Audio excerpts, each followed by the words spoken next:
Hello everybody, this is B Harper from supermarcy.com and welcome back. Now today, as promised, I will be discussing the original and infamous 1971 Wes Craven film Last House on the Left. So, alright, this is going to be a little bit difficult. So, one, I'm not sure if I will be able to succinctly cover what I've originally set out to speak about, and two, I feel I'm not the biggest scholar on this film, so for me to give my opinion may seem, more like shooting fish in a barrel rather than coming to some sort of precise academic conclusion.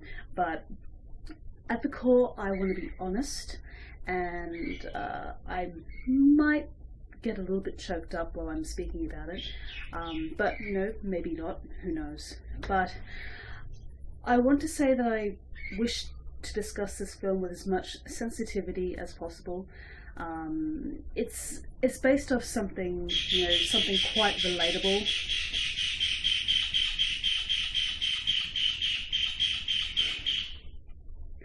Yes, that's Remy. So yeah, as I was saying, this is something that all of us know about. By this I mean rape, violence. So for a film that deals with something like that, there needs to be some sort of sensitivity in its approach. So I'm going to try and do that as best as I possibly can. In case if I offend anyone, I give my sincere apologies, and please don't think I'm trying to joke about the stuff in this film, because to me, I'll be the first to riff on a film that has a poorly handled rape scene, but this movie doesn't have one. So bearing that in mind, let's discuss Last House on the Left. So for those of you film buffs out there, Last House on the Left is based off a Ingmar Bergman film under the name of The Virgin Spring. Now, The Virgin Spring is an adaptation or a retelling of an old Swedish ballad. I'm not going to try and pronounce the name of the ballad because I really feel that I will massacre the pronunciation, but I'll put the translation in an annotation here on the screen for those of you who want to look it up. So we all know what generally happens in this movie. A girl and her friend go out just to have a good time. They're captured by a bunch of thugs, violated in every which way, and left for dead. And later on, the thugs go to seek shelter in the home of the parents of one of the murdered girls, and the parents take it upon themselves to enact vengeance.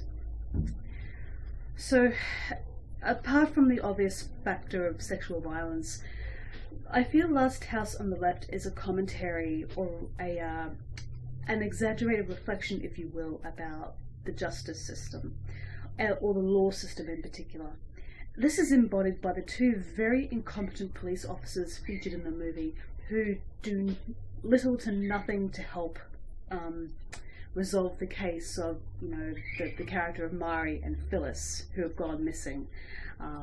So, in a sense, Wes Craven is remarking on how the law system worked at the time.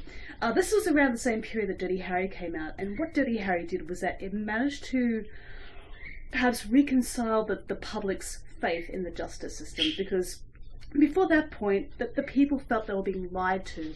They didn't necessarily trust those in authority. So with the advent of Dirty Harry coming along, as well as the sequels, it started to regain the trust of the people in the government. And the fact that you could go to a police officer and they'd be able to do something about it. In Last House on the Left, the police officers do nothing because they don't know how to do their job. They're constantly waylaid and they just don't know where they're looking. I don't think they even remember the name of the two girls they're looking for, or the name of the thugs going around and killing all these people. I should put as a side note, David Hess, who plays Krug, is one of the best actors in the film. Now, I'm not saying that's not saying much, because the principal players are quite good, but the way he approaches the character of Krug is very It's surprisingly multifaceted. A few years later, I Spit on Your Grave came out, which displayed the 4 male rapists as like representations of different aspects of misogyny. But with Krug, he is one man, and he's given a little more dimension, a little more humanity, if you will.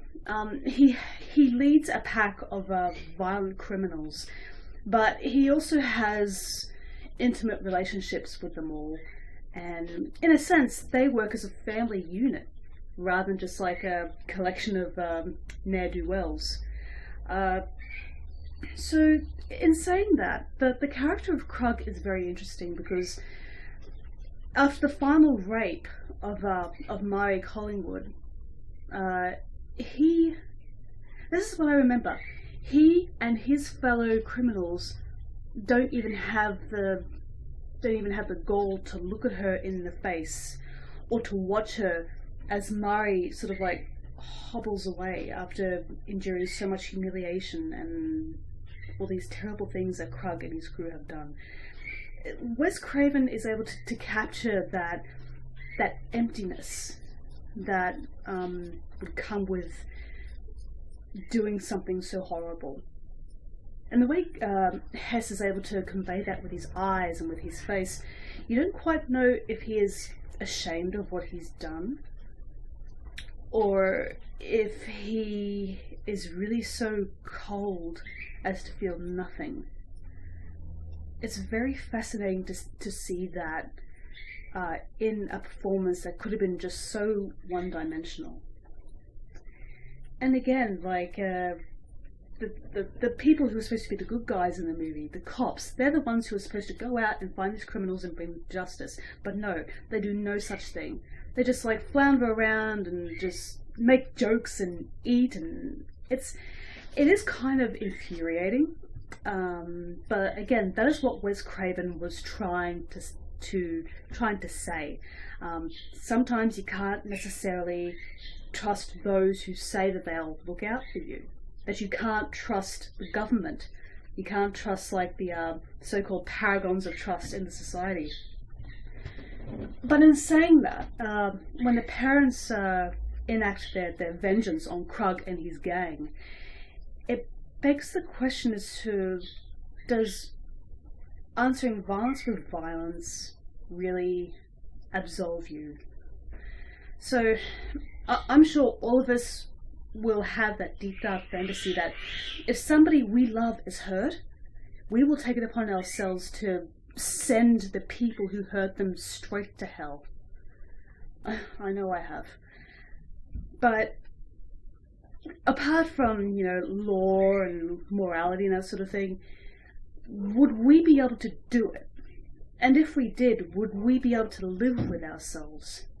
Would we be able to look back all over the span of our lives and say, I did the right thing and I don't feel 1 ounce of guilt? Because the way society has built us is that it's really, really strange. How to say it? We know, like, violence is wrong, but we still feel the instinct to, enact it when we are enraged, when we have been wronged, or when we are acting in the stead of those who have been hurt.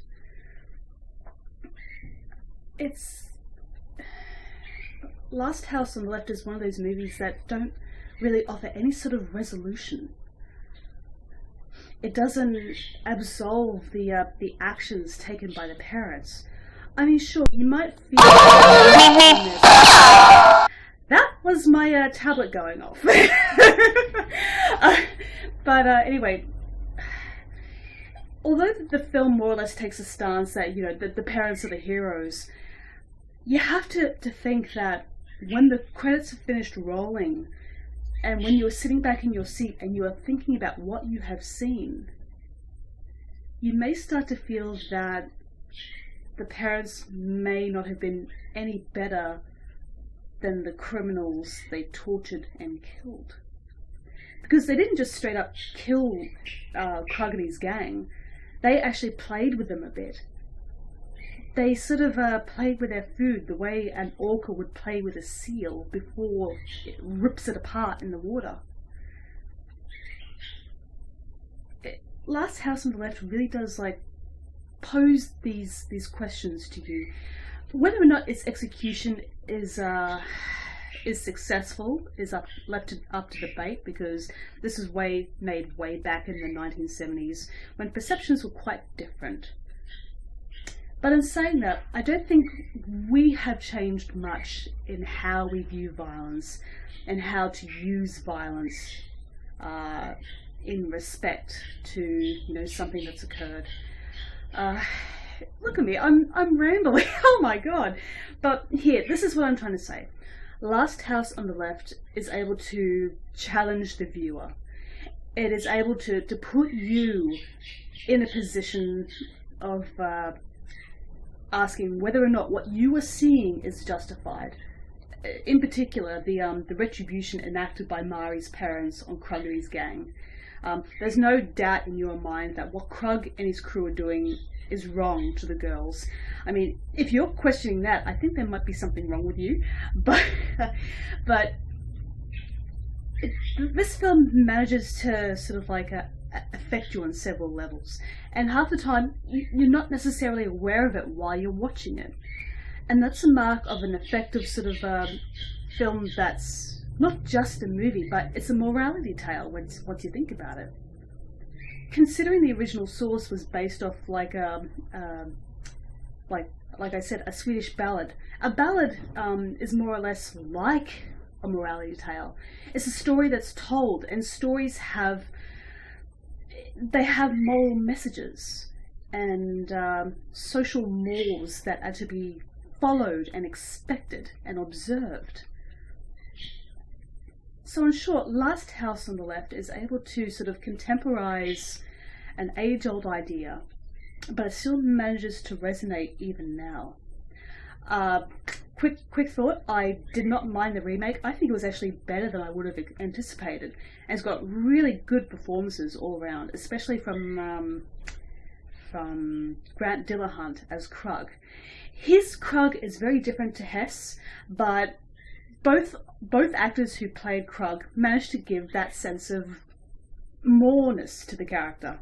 But yeah, so it's impossible to watch Last House on the Left without asking yourself these questions, and without letting these things get to you on some level or another. And that's why I feel it is a very relevant film even now. So, in saying that, I still think Last House on the Left is one of the better exploitation films of the 1970s. That's because it's got a lot to say. May not necessarily succeed in how it says it, but if it makes you think, if it makes you feel, on that level, it succeeds. So, I'm not sure if I can rate this film, but I say if you haven't already, check it out. Please, it's gonna make you think a lot more than you might believe. So yeah, I shall see you all later, and have a wonderful day, night, afternoon, whatever. See you later. Bye bye.